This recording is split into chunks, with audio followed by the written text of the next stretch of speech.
ચારે બાજુ અત્યારે ભાવનો લૂણો લાગેલો છે. એમાં પોરબંદરની અંદર ભગવદ કથા પીપાસુ રસિકજનોની આવી અદ્ભુત ઉપસ્થિતિ જોઈ અને ચિત્તમાં ખૂબ આનંદની અનુભૂતિ કરી રહ્યો છું.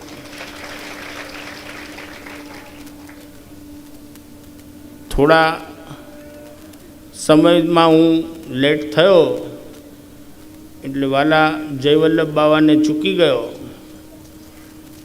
વિશાલ બાવા અને વસંત બાવાને સાંભળીને ખૂબ આનંદ થયો. મને તો આશ્ચર્ય એ થાય છે કે દાદાભાઈએ આટલી તબિયત ખરાબ હોવા છતાં પરિશ્રમ લઈ અને અહીંયા બિરાજી રહ્યા છે. એ જોઈને મને આશ્ચર્ય થાય છે. મને આશા નહોતી કે આ દાદાભાઈને હું સાંભળીશ, કારણ કે શ્રીઅંગ ખૂબ આપશ્રીનું પરિશ્રમિત છે એ સમાચાર મને મળ્યા હતા. પણ આપના દર્શન કરીને ચિત્તની અંદર ખૂબ પ્રસન્નતા છે કે ટાઈગર અભી જિંદા હૈ.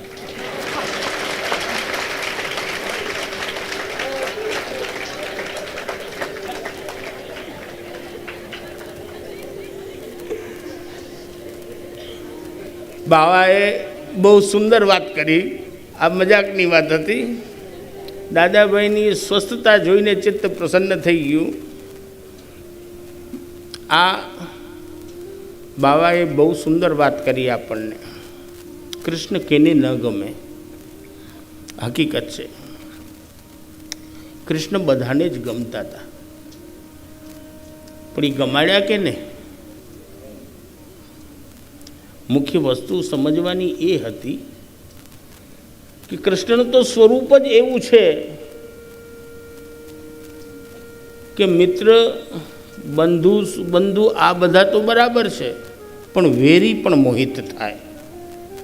આપની એવી મોહિની છે. પણ હકીકતમાં જો કૃષ્ણને કોઈએ ગમતા કર્યા હોય ને તો એ વાલા વલ્લભ છે. શ્રી મહાપ્રભુજીએ પ્રગટ થઈ અને જે દાન કર્યું એ અદેય દાન. આપણને ખબર નથી કે આપણે કેના સેવક છીએ અને કયા સદભાગ્યના આપણે પ્રાપ્ત કરીને જીવન નિર્વાહ કરી રહ્યા છીએ.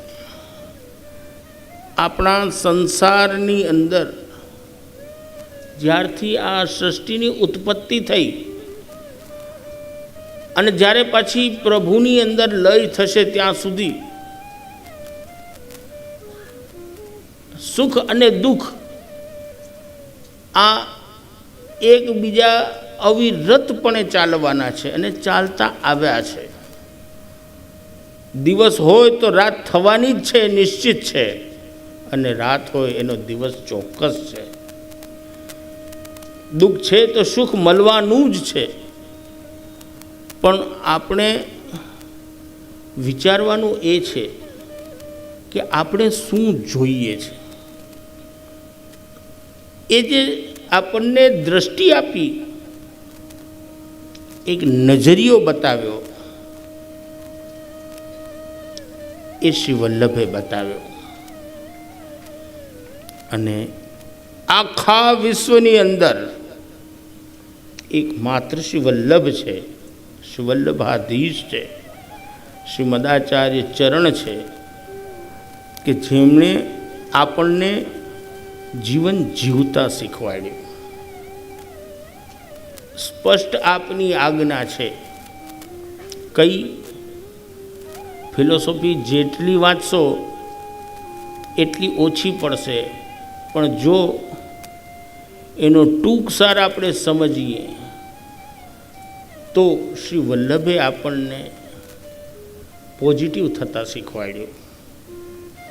કોઈ પણ વસ્તુ છે, કોઈ પણ ભાવ છે, કોઈ પણ પરિસ્થિતિ છે, તમે બી પોઝિટિવ. આપે એ આજ્ઞા કરી કે કોણ યહ ખેલવે કી બાની કહેવાનો આપણો ધર્મ કે આપણો અધિકાર નથી. એમ કહો કે ભલી યહ ખેલવે કી બાની. દરેક વાતમાં એ ભાવ તમારો હોવો જરૂરી છે કે એ ભગવદ લીલા છે, એ ભગવદ ઈચ્છા છે. અને એ જ્યારે દ્રઢતર થાય ત્યારે આપણને ભગવદ આસક્તિ થાય. અને સૌથી વધારે આપણને ઠાકુરજીથી એકદમ ક્લોઝ કરી, નજીક કરી અને આપે અદયદાન એ કર્યું કે પોતાનું સર્વસ્વ એ આપણને પધરાવી દીધા. મારું સર્વસ્વ છે, મારો પ્રાણ છે, આ હું તને પધરાવી દઉં છું. યા ઇનકી નીકી ભાતી લાડ લડાઈયો. અને કેવો આપે રસ્તો બતાવ્યો, કેવો આપે કૃપા કરી કે જેમ આપણા ભાવોની વૃદ્ધિ થાય. આખા વિચાર કરો, બાલ્યાવસ્થામાં, નાનપણમાં ખુલ્લા પગે 3 વાર આપે પૃથ્વી પરિક્રમા કરી. શું જરૂરત હતી? કોઈ જરૂરત નહોતી. પૃથ્વી પરિક્રમાની શ્રી વલ્લભને કોઈ જરૂરત નહોતી. શું કામ તો પછી કરી? અલગ અલગ પ્રાંતમાં, અલગ અલગ દેશમાં જે નિજજનો હતા, અંગીકૃત જીવો હતા, દૈવી જીવો હતા, એને ગોતી અને માલાના એક સૂત્રની અંદર પુરોવી અને ઠાકુરજીને અંગીકાર કરાવ્યા. બાવા વસંત બાવા પણ પોતાના પ્રવચનમાં કહી ચૂક્યા, એનાઉન્સમેન્ટ કરતા હતા. જે ભાઈ વ્યક્તિ, મને ખ્યાલ નથી કોણ છે, એ પણ બોલ્યા. પણ એક સંયોગ તમે વિચાર કર્યો, એક સરસ વાત મને આજે સવારે જ મગજમાં ઝબકી, લાઇટ થઈ. સવારે હું મંગલા આરતી વખતે મારા ઠાકોરજીને જગાડતો હતો, ત્યારે રાયચુરાભાઈ આવીને દંડવત કરીને મને વધાઈ આપી કે જે આજે 542માં જન્મદિવસની આપને વધાઈ. એ અંક સાંભળીને મને ઠાકોરજીએ પ્રેરણા કરી. એટલી પ્રસન્નતા મને થઈ કે કેવો સુભગ સંયોગ છે. અંક છે 542. એને શું કહી શકાય અંગ્રેજીમાં? 542. 5 કોણ? તો કે શ્રીનાથજી, મહાપ્રભુજી, કુસાઈજી, સ્વામીજી અને યમુનાજી. આ 5. 4. 5 પછી આવે 4. 4 FOR. કેના માટે? તો કે 2. કોણ 2? તો કે એક વૈષ્ણવ અને એના ઠાકુરજી. આ બધાએ કેવી કૃપા કરી છે ને એ પ્રત્યક્ષ પ્રમાણ આજે પ્રાપ્ત થયું કે ચિરંજીવ બાવાએ બહુ સરસ જાહેરાત કરી કે આપણે બહુ લેટ છીએ. ગુજરાતી બધી વાતમાં સુસા પૈસા 4માં જ હોય. બહુ ધીમા છીએ આપણે, ઘણા લેટ છીએ.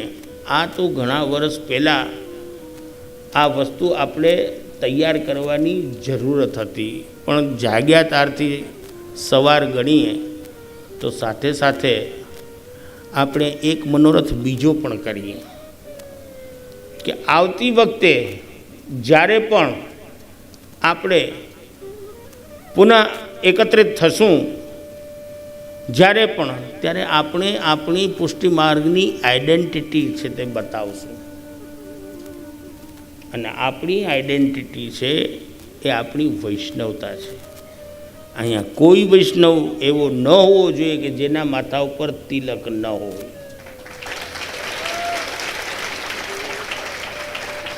ચિરંજીવ બાવાને સજેસ્ટ કરું છું કે જેટલા દરવાજા છે ત્યાં એક તિલકી ને કંકુની ડબ્બી લઈને એક એક માણસને ઊભો રાખી દો.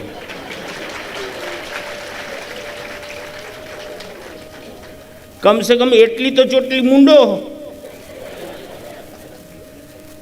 બીજું કંઈ કરો કે ન કરો, તમારામાં વૈષ્ણવતાના ચિહ્ન જ નથી, જો એના પ્રત્યે તમારી જો લાગણી નથી, જો એના પ્રત્યે તમારી ભાવના નથી, તો વૈષ્ણવતા તો બહુ દૂરની છે.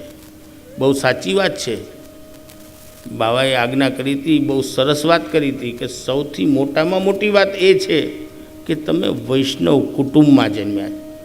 પાકિસ્તાનમાં કે અફઘાનિસ્તાનમાં હોત તો ભગવદ્ લીલા અલગ હોત. લીલા તો એ ભગવદ્ લીલા જ છે, મારી કે તમારી તો નથી, તો જુદી હોત. પણ પ્રોબ્લેમ એ છે, દુખાવો એ વાતનો છે કે વૈષ્ણવ કુટુંબમાં છીએ, આપણા ઘરે સખડી ભોગના ઠાકોરજી બિરાજીએ છીએ, અને આપણું કંભાગ્ય અને દુર્ભાગ્ય ગણો તો દુર્ભાગ્ય એ છે કે આપણે દંડવત કરવાનો ટાઈમ નથી. સન્મુખ આપણે કેટલા થઈએ છીએ? નથી થઈ શકાતો. બધા માટે આપણા પાસે ટાઈમ છે, અહીંયા જવા માટે ટાઈમ નથી. સ્મૃતિ માત્રાર્થી તિનાશનઃ, શ્રી ગુસાઈજીએ તો એ સ્વરૂપનું વર્ણન કર્યું છે કે સન્મુખ થવાની વાત તો પછીની જ કરો. સન્મુખ થવાની વાત તો પછીની કરો, ખાલી ભાવથી શ્રી વલ્લભને યાદ કરશો ને ત્યાં તમારા તાપ બધા દૂર થશે.